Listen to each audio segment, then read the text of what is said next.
I never imagined the person I loved most in this world would look me in the eyes and say the words that would break my heart. My name is Daniel. I am 44 years old, and for the last 8 years, my daughter Lily has been my entire world. After my divorce, her mother moved away to chase a new life. She promised Lily that things would stay the same, but promises are easy to make when you're not the one staying awake during nightmares, helping with homework, or sitting beside a hospital bed when your child is sick. I became both parents. I learned how to braid hair from videos. I learned which snacks could make her smile after a bad day. I learned that when she said, "I'm fine," sometimes she really meant, "Dad, please ask again." I wasn't perfect. I was strict sometimes. I worried too much. But I was there. Always. Until one Friday night. Lily wanted to go to a party with a boy named Jake. I didn't like him. He skipped school, treated people badly, and had already gotten into trouble more than once. I told her she couldn't go.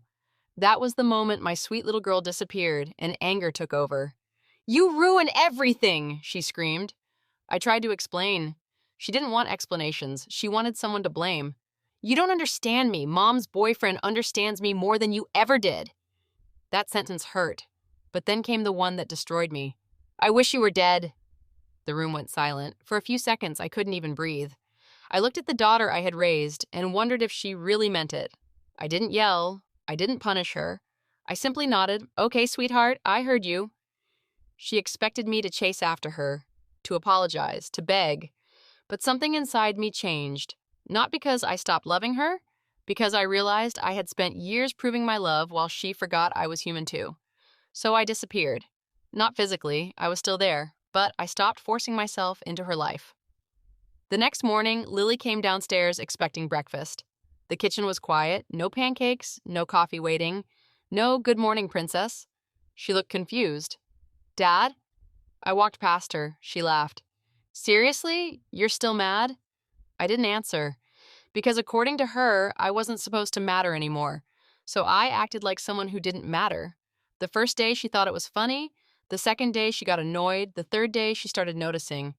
The ride stopped, the extra money stopped, the constant reminders stopped. The person she thought would always be there suddenly became someone she couldn't reach. That was when reality started teaching her the lesson I couldn't. Her mother called me furious. "What are you doing to our daughter?" I almost laughed. Our daughter? For 8 years, I was the one showing up.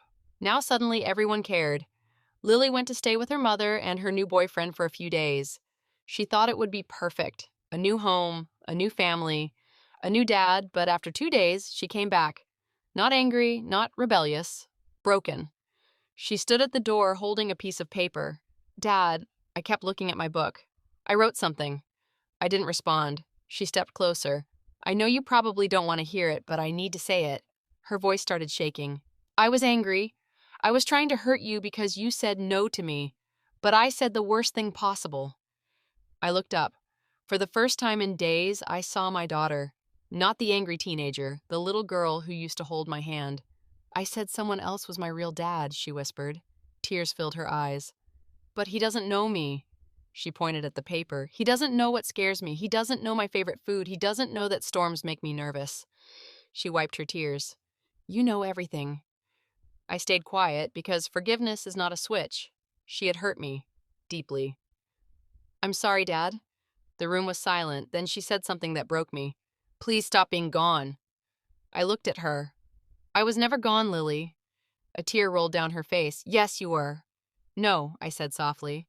"I was always here. You were the one who told me you didn't want me." That was when she finally understood. The revenge wasn't making her suffer. The revenge was letting her feel what life would be like without the person she took for granted. She cried. I cried. And after 8 days of silence, my daughter hugged me. This time, I hugged her back. But things didn't magically become perfect. Trust takes time. She apologized. She changed. She started helping around the house. She stopped chasing people who didn't respect her. And she learned something important. Love doesn't mean someone lets you hurt them forever. A few weeks later, she brought me lunch. A sandwich. Exactly the way I liked it. No pickles. She smiled. "I remembered." I smiled back. "I know." She looked at me. "Are you still mad?" I shook my head. "No." She relaxed. Then I added, "But you're still grounded." Her eyes widened. "Dad!" I laughed. Dead people don't pay for unlimited phone plans. She rolled her eyes, but she was smiling, and that was enough. Because my daughter didn't lose her father. She found him again. After that night, everything between Lily and me felt different. The house was the same. The walls were the same. The old family pictures were still hanging in the hallway. But the silence felt heavier. For years, I had filled every quiet moment with love. Morning calls, small jokes, asking about her day, reminding her about homework. Now, I waited. Not because I didn't care, because I wanted her to understand that love should never be treated like something that only one person fights for. The next morning, I woke up early, as usual. My first instinct was to walk to Lily's room and wake her up. 5 more minutes, Dad, she always said. I almost smiled. Almost. Then I remembered her words. So, I made my coffee and sat alone. At 9:15, she came downstairs looking tired. Dad, why didn't you wake me? I looked at my cup. She stood there waiting. That was the moment she realized something. I had spent years being her alarm clock, her driver, her protector. She thought those things happened automatically. She didn't realize they happened because I chose to love her every day. I'm late, she whispered. Still, I didn't say anything. She grabbed her bag and rushed outside. But before leaving, she stopped. For a second, I saw regret on her face, a tiny crack in the anger. That evening, she came home earlier than usual. No attitude, no shouting, just quiet.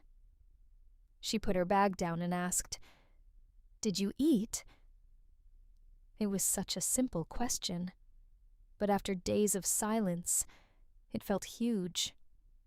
I nodded. She went to the kitchen and made herself food. Then she made something for me too. The sandwich was terrible.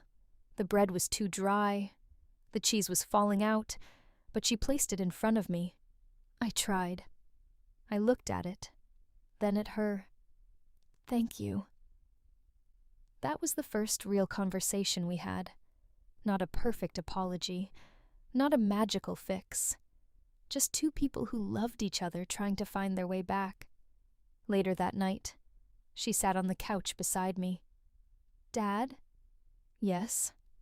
Did you really believe I hated you? That question hurt, because the answer was yes. For a moment, she looked scared. I didn't mean it. I know. Then why did you ignore me? I sighed. Because sometimes people don't understand the value of something until they feel what it's like without it. She looked down. I thought you would always chase me. I will always love you, I said. But I also need you to respect me. She nodded, and for the first time in months, she listened. Not as a child, as a person. The next few weeks weren't easy. There were arguments, there were awkward moments. But there was effort. Real effort. Lily started changing. She apologized to people she had hurt. She stopped hanging around people who didn't care about her. And one afternoon, she came home and said, I broke up with Jake. I looked surprised. Why? She shrugged. Because I finally realized someone liking me isn't enough. They have to respect me too. I smiled. That was a lesson I hoped she would learn one day. I just never expected her to learn it from losing me for a few days. Months later, on my birthday, Lily gave me a small box. Inside was a letter. The first line said, Dear Dad, the man who never left. I couldn't continue reading. My eyes were already full. She wrote about every memory she remembered, the little things, the moments I thought she forgot. She remembered everything. And then she wrote, I spent years thinking you were just my dad. I didn't realize you were the person who sacrificed the most for me. That sentence stayed with me, because parents don't always need expensive gifts. Sometimes they just need their child to finally see them. That night, we watched our old favorite show together. She brought snacks. I noticed she made my drink exactly the way I liked it. 2 creams. She smiled. I remembered. I laughed. I know you did. And for the first time in a long time, the house didn't feel broken. It felt like home again. Because sometimes the sweetest revenge isn't hurting someone back. It's letting them realize the person they pushed away was the person who loved them the most.